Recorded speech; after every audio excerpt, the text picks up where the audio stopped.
Alors, est-ce que vous avez envie d'ouvrir la porte de la cage? Pour cela, il faut déjà ressentir que vous y êtes enfermé. Et ensuite, avoir et sentir le besoin d'en sortir.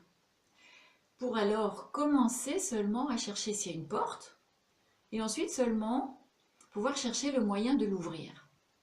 Et après, c'est encore une autre histoire parce que une fois que la porte trouvée est ouverte,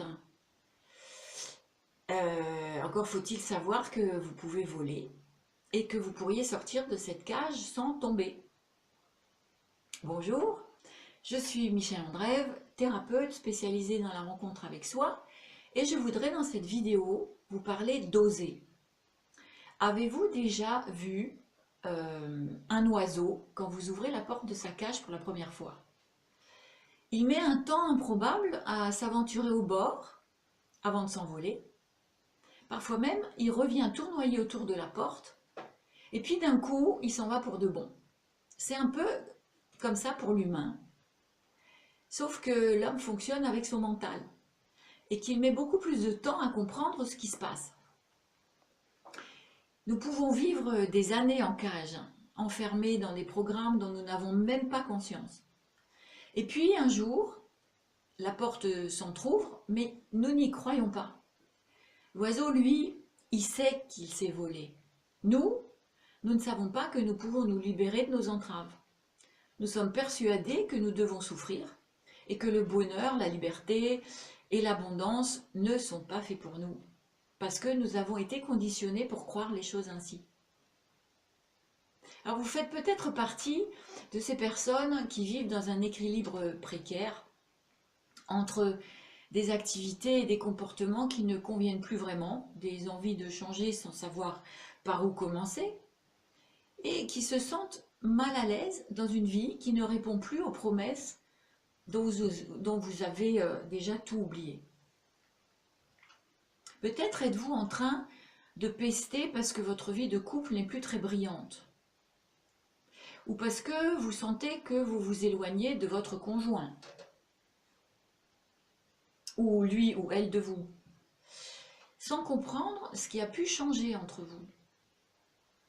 Peut-être êtes-vous désespéré de ne plus arriver à guider vos enfants et ressentez parfois des envies de vous mettre en colère, ou de couper le fil qui contrôle tout, ou de lâcher les chiens. Il est possible aussi que vous alliez au boulot le matin en vous demandant ce que vous y cherchez encore, à part le salaire qui tombe régulièrement, que vous ne trouviez plus le sens de ce que vous faites avec si peu d'enthousiasme, ou même se peut-il que vous soyez au bord de la dépression, ou que vos rapports avec vos collègues vous donnent la nausée, ou que rien que le fait de voir votre patron vous mette en panique. Je reçois depuis longtemps des personnes qui ont été loin dans le déni de leur mal-être, jusqu'au jour où elles tombent malades, ou entrent dans un burn-out, d'où il est difficile et laborieux de sortir. Les divers signes de nos enfermements sont souvent là, mais nous ne les voyons pas. Alors, essayons ensemble d'aller un peu plus loin dans cette investigation. Vous vous demandez peut-être pourquoi vous n'arrivez plus à discuter avec votre amoureux? Pourquoi vos enfants vous semblent devenir des schnappants? Ou des êtres effacés et sans entrain? Ou vous demandez-vous ce qui vous met tellement en colère dans leur attitude? Ou bien, qu'est-ce qui a changé dans votre couple pour que vous n'arriviez plus à échanger comme avant? Vous vous direz peut-être que c'est pas la peine de changer de boulot parce que vous risquez de ne plus être aussi bien rémunéré, ou que ce sera moins commode, ou même que vous ne trouverez plus une occasion comme celle que vous avez.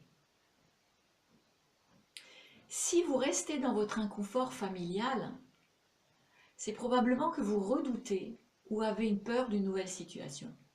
Par exemple, de vous retrouver seul, ou bien d'être persuadé que ce sera de toute façon pareil ailleurs. Peut-être que vous vous dites que taper vos enfants est ignoble, mais que vous ne voyez pas vraiment comment régler le problème autrement. Mais au fond, qui nous dit qu'il faut en arriver à ces extrêmes-là Et puis au final, pourquoi est-ce que ces solutions effleurent-elles si souvent vos pensées? Je reçois depuis de nombreuses années des personnes en grande souffrance qui découvrent que le mal-être et les comportements souffrants viennent des peurs et des croyances que l'on a de soi et du monde, mais surtout que c'est possible de changer profondément nos fonctionnements tout en ne faisant pas totalement la révolution dans notre environnement. Je vois tous les jours, et c'est mon expérience depuis longtemps, que l'on peut sortir de la cage et changer tout en reconstituant l'amour que l'on a pour l'autre, par exemple. Et que l'on peut changer nos attitudes nos attitudes souffrantes, tout en retrouvant le plaisir de faire ce que l'on fait. Mais surtout, que l'on peut apprendre à choisir ce qui est juste pour nous et reprendre notre pouvoir personnel sur notre vie. C'est ça, en fait, ouvrir la porte de la cage. Bien sûr, il y a plusieurs manières de faire ce travail. Il y en a de plus ou moins longues et laborieuses. On peut prendre des médicaments, on peut continuer de supporter l'enfer, on peut fermer les yeux, on peut opter pour des processus de longue haleine, on peut aussi croire que les choses vont changer d'elles-mêmes. Moi, je vous garantis que le chemin de l'investigation est vital pour les personnes qui en sont rendues à ne plus trouver des solutions et qui sentent en elles que si elles ne font rien en urgence, la situation ne peut que s'aggraver et devenir parfois irrémédiable. Je sais que nombre d'entre vous avaient besoin d'être guidés dans cette jungle et de trouver comment oser ce changement en toute confiance. Trouvez un programme qui vous met une lampe de poche dans la main, qui vous montre comment l'allumer pour éclairer les portes qui étaient dans le noir. Et une fois que ces portes sont visibles, eh bien, que vous allez pouvoir décider de les ouvrir une à une. Trouvez un programme qui vous permette de sortir tout ce qui est resté coincé en dedans de vous, tout ce que votre contrôle a obligé de figer dans votre corps, alors que cela n'attendait que de s'exprimer. Tout ce que votre refoulement a gardé pour vous, à cause de toutes ces peurs ou de toutes ces certitudes, qui en fait ne sont que des mémoires de projection. Tout ce qui vous amène dans la survie, au lieu de vivre votre vraie vie. Ce que je propose, c'est ce que je sais faire, c'est ce que je mets en pratique au quotidien. C'est une petite formation géniale pour vous apprendre à vous guider, à comprendre ce qui reste coincé au fond de vous et vous rend prisonnier dans la cage. Pour vous faire retrouver vos capacités refoulées à voler de vos propres ailes.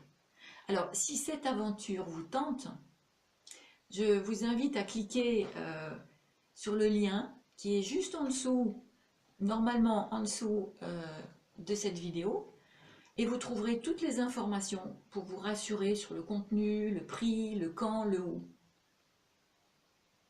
Et je vous retrouverai avec plaisir pour oser le changement ensemble. Ciao!